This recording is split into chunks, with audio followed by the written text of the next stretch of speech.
Bom dia, irmãos queridos, nesta sexta-feira, dia 10 de fevereiro. Bom dia, queridos irmãos e irmãs. Continuamos hoje a meditar no livro do Gênesis, hoje capítulo 3, versículos de 1 a 8. A serpente, o pecado pessoal e as consequências do pecado. Infelizmente, o sonho da criação, que meditamos nesses dias, se quebrou e se esfarelou por causa do pecado do homem. Procure entender bem o texto e descobrir em que consistiu esse pecado. Certamente não foi o roubo de uma maçã. O texto fala de fruto, mas não explica qual era. O pecado não está no fruto, mas no terrível ato de Adão e Eva, que representam todos nós. Foi um ato de desobediência, de revolta, de traição do amor e da confiança. Uma imagem desse pecado pode ser a parábola do filho pródigo, o abandono da casa do pai.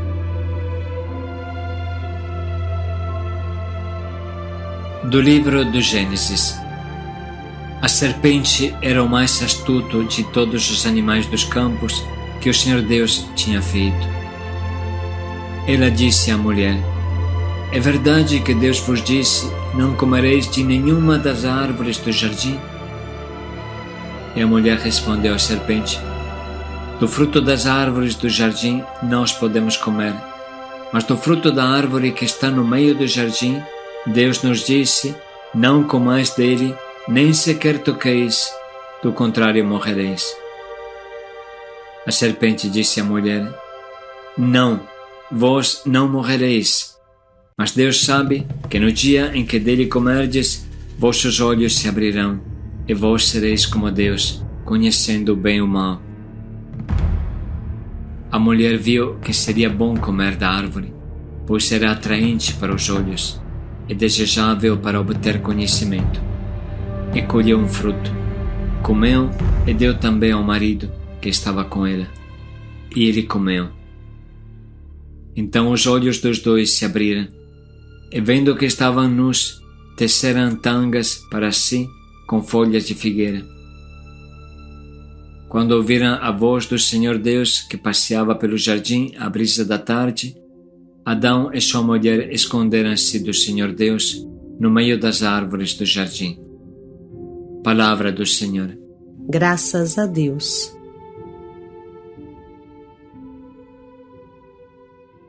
Começaremos hoje a nossa reflexão com as palavras simples e profundas do nosso Papa Bento XVI para enquadrar bem o problema.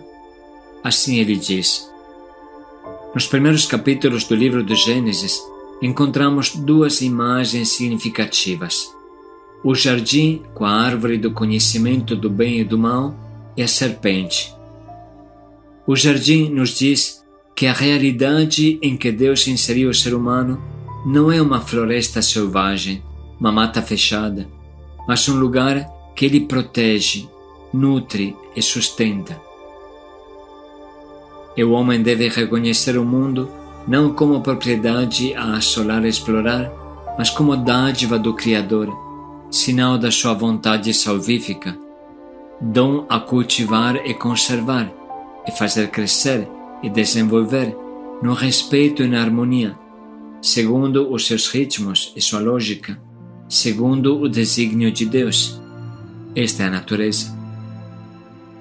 Depois, continua Papa Bento XVI, a serpente é uma figura que deriva dos cultos orientais da fecundidade, que fascinava em Israel e constituía uma tentação constante de abandono da aliança com Deus.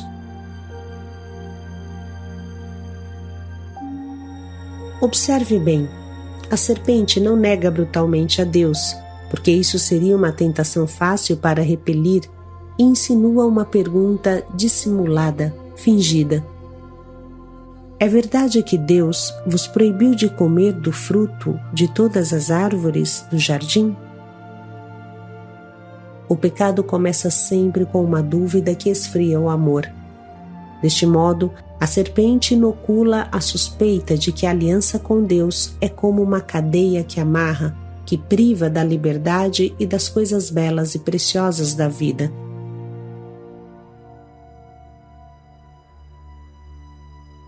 Trata-se do que normalmente chamamos de dúvida diabólica, ou seja, algo falso injetado como um veneno.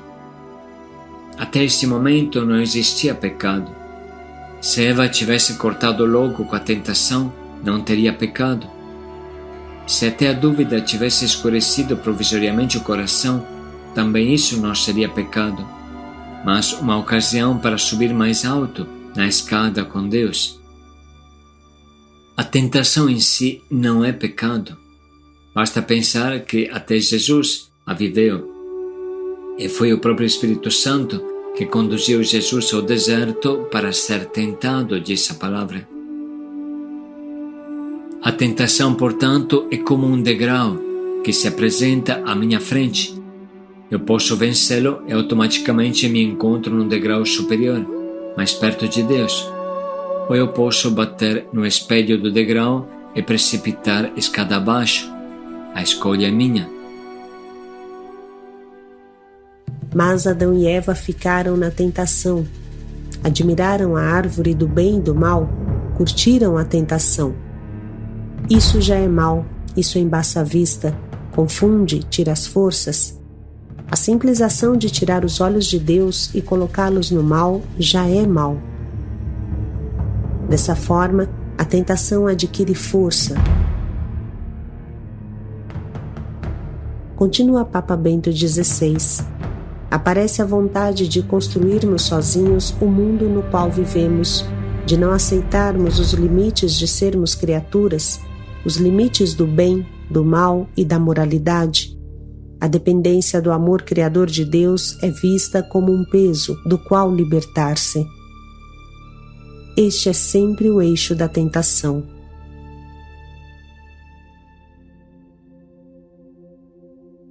Mas quando se falsifica a relação com Deus com uma mentira, com uma desobediência orgulhosa, todas as demais relações são alteradas.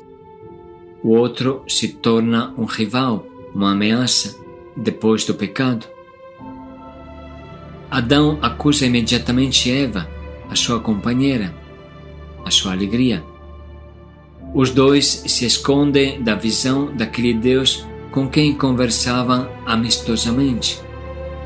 O mundo deixa de ser um jardim no qual se vive com harmonia e se torna um lugar a explorar no qual se ocultam muitas insídias.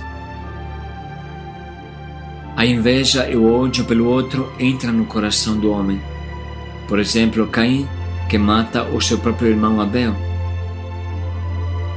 Indo contra o seu Criador, na realidade o homem vai contra si mesmo, renega a sua origem, renegando assim a sua verdade.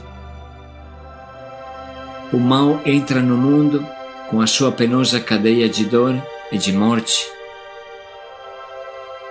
O pecado gera pecado, e todos os pecados da história estão ligados entre si. Este aspecto nos leva a falar daquilo que é chamado o pecado original. Pois bem, o pecado pretende destruir a relação com Deus. Esta é a sua essência, aniquilar a relação com Deus, a relação fundamental, colocar-se no lugar de Deus. Esta é a tragédia. Porquanto essa narração possa parecer a nós muito mítica e fantasiosa, ela usa uma linguagem figurada típica dos povos do Oriente Médio, contemporâneos ao povo de Israel. Precisa, portanto, reconhecer a profunda verdade bíblica atrás da roupagem da época. Vamos entender cada coisa com calma. O paraíso terrestre. Tente pensar em um pobre beduíno do deserto, que caminha sem parar, na secura, à procura de um oásis para suas ovelhas. O que ele sente quando encontra um oásis regado por um rio, cheio de verde, cheio de frutos, um paraíso onde não há perigos? Esse Éden de delícias é o símbolo do Shalom, da grande paz, que é um status de bem-estar físico, psíquico, espiritual, na plena paz com Deus e com os homens. O paraíso terrestre é o símbolo da alegria da relação com Deus, fonte de toda riqueza e delícias. Para repetir as palavras do nosso Papa Bento XVI, podemos dizer: o jardim nos diz que a realidade em que Deus inseriu o ser humano não é uma floresta selvagem, uma mata fechada, mas um lugar que lhe protege, nutre e sustenta. O homem deve reconhecer o mundo não como uma propriedade a assolar e destruir, mas como uma dádiva do Criador, um dom a cultivar e conservar, fazer crescer e desenvolver, no respeito e na harmonia.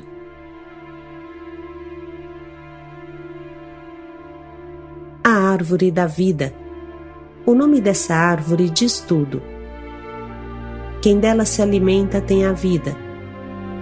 Definia a Torá como árvore da vida, e a tradição cristã vê com clareza que Jesus é essa árvore da vida.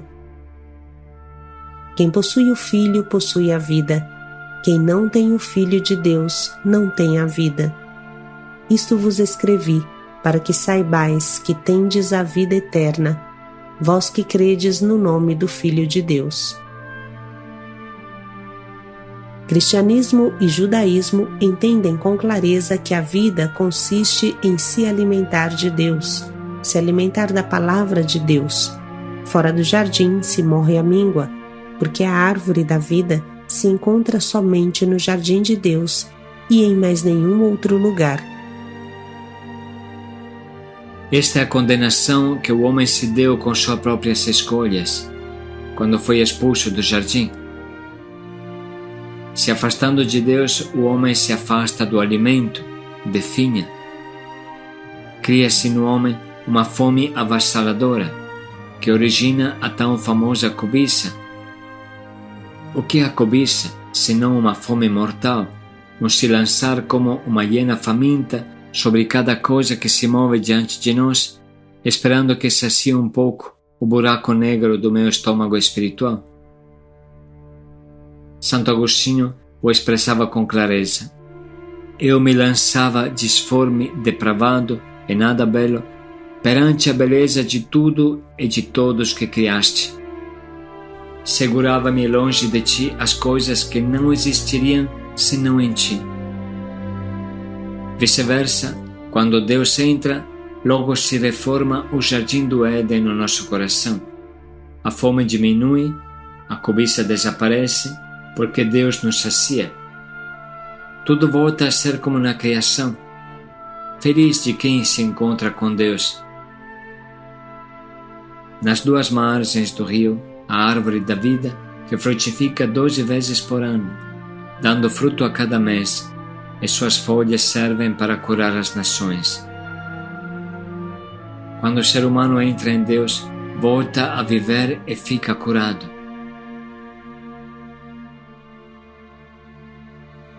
A árvore do bem e do mal. Essa árvore é misteriosa e claramente simbólica.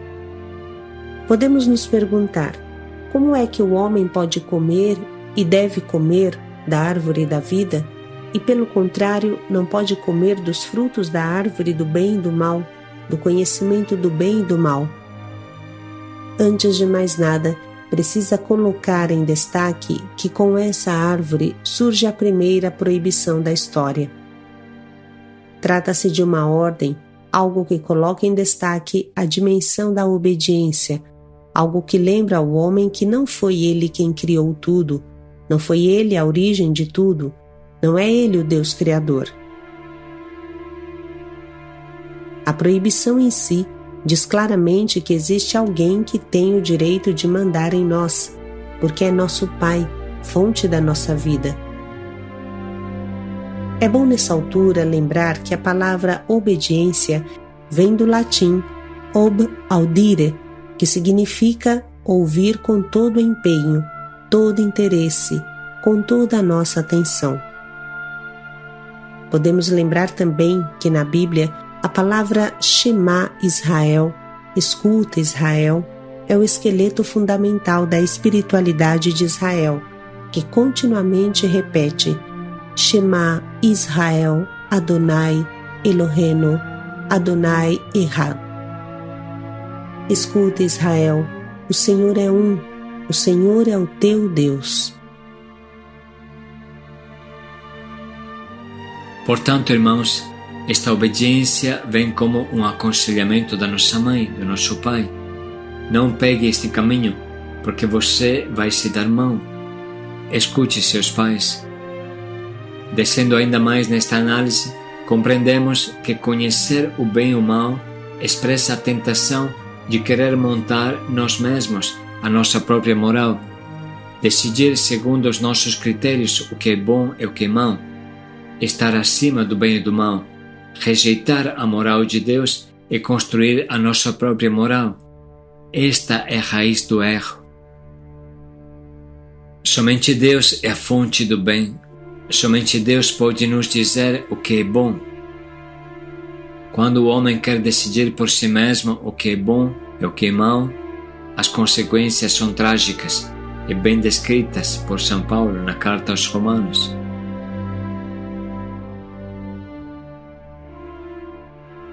O fruto proibido.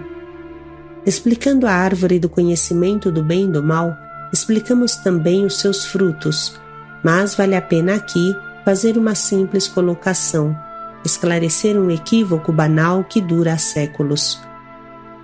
O pensamento que esse fruto seja uma maçã.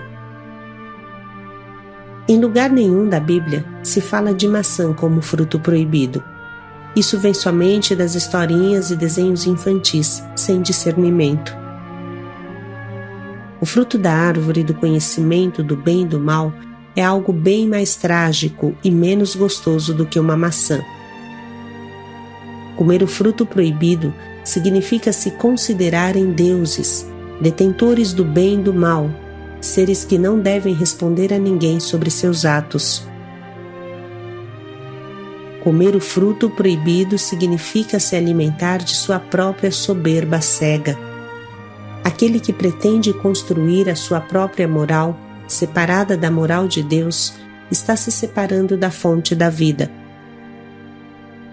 Eu penso isso e não me interessa o que Deus pensa. Deus pode até existir, mas eu tenho outros interesses. Eu decido o que é bem e o que é mal. Eu sou o Deus de mim mesmo. Esse é o sentido de comer o fruto proibido. Morder o fruto proibido tirou o gosto de todos os outros frutos do jardim. Muito devemos refletir sobre isso.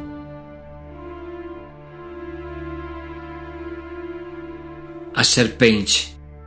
Para entender o que é esta serpente, vamos lembrar as palavras do livro do Apocalipse. Foi então precipitado o grande dragão, a primitiva serpente, chamado demônio Satanás, o sedutor do mundo inteiro. Foi precipitado na terra e com ele os seus anjos. Estas palavras são suficientes para entender bem quem é esta serpente. O símbolo é muito claro, como explicou nosso Papa Bento XVI. A serpente representava a deusa da fertilidade, as culturas dos povos ao redor de Israel, e era uma perene tentação de se afastar da aliança, do pacto com Deus. A serpente representa claramente um ser que já fez sua escolha contra Deus. No princípio tudo era bom, inclusive este ser, porque toda vida que sai de Deus é boa. Mas este ser, o diabo fez a sua opção.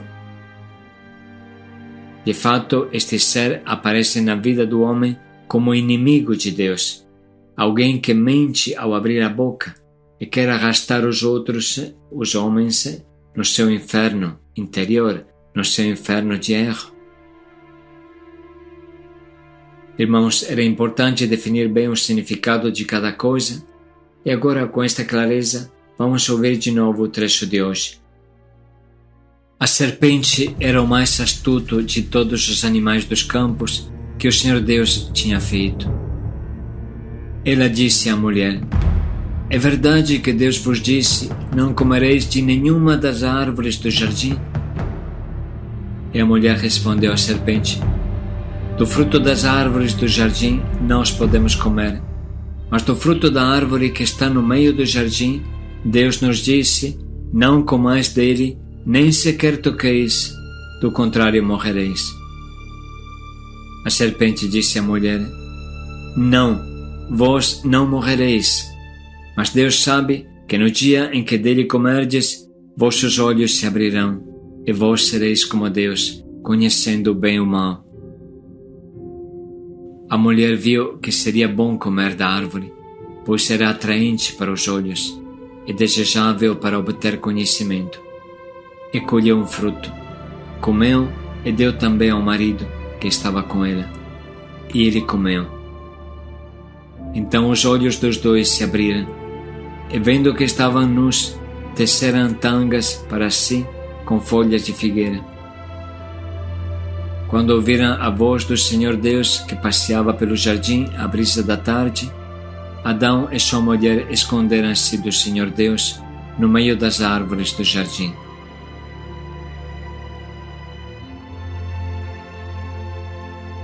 Vamos parar um minuto para anotar e sublinhar as frases que mais nos atingem, pensando no nosso propósito, que nos ajudará a não fazer como Adão e Eva.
Vamos agora escolher o nosso propósito, que nos ajude a permanecer no amor de Deus, na vontade de Deus.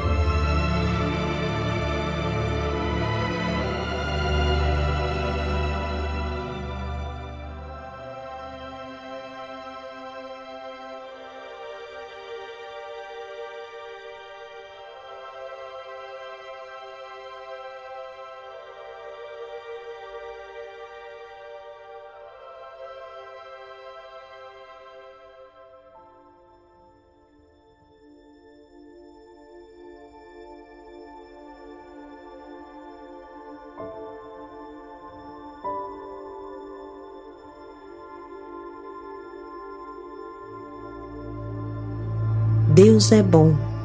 Paz e alegria a todos. Não viremos as costas ao seu amor. Paz e alegria a todos.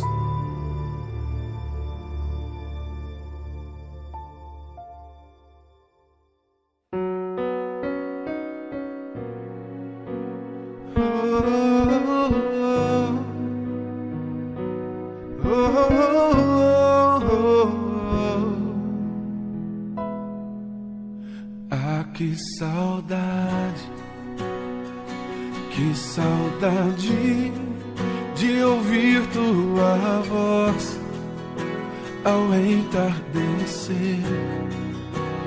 Ah, que vontade de voltar ao jardim da inocência. Se eu pudesse, voltaria atrás e não faria novamente o que fiz. Troquei minha comunhão pela escuridão da noite. Em trevas tornei os meus dias. Ah, que saudade de ouvir tua voz ao entardecer. Ah, que vontade de voltar ao jardim da inocência. Se eu pudesse, voltaria atrás e não faria novamente o que fiz. Troquei minha comunhão pela escuridão da noite. Em trevas tornei os meus dias. Ah, que vontade de andar contigo pelo jardim, na viração dos dias, pegar em tuas mãos e voar pela imensidão da terra e te adorar. Ah, que vontade de dizer a ti tudo que aprendi nesse jardim, jardim da inocência. Oh, oh, oh, oh, oh.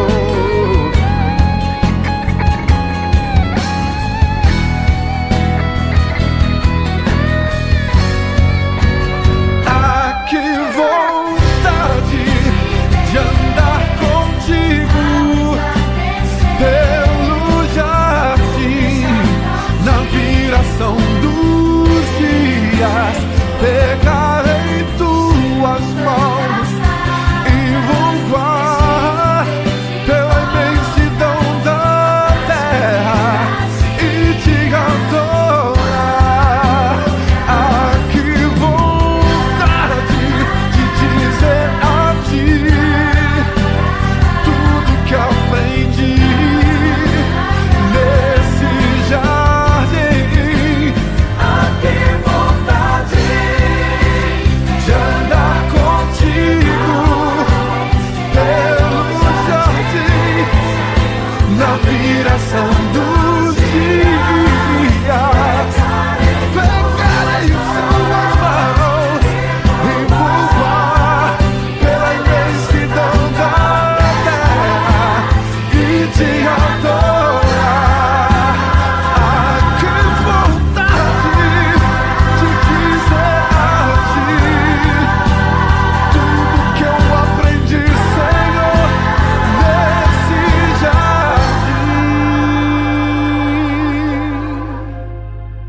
jardim da inocência.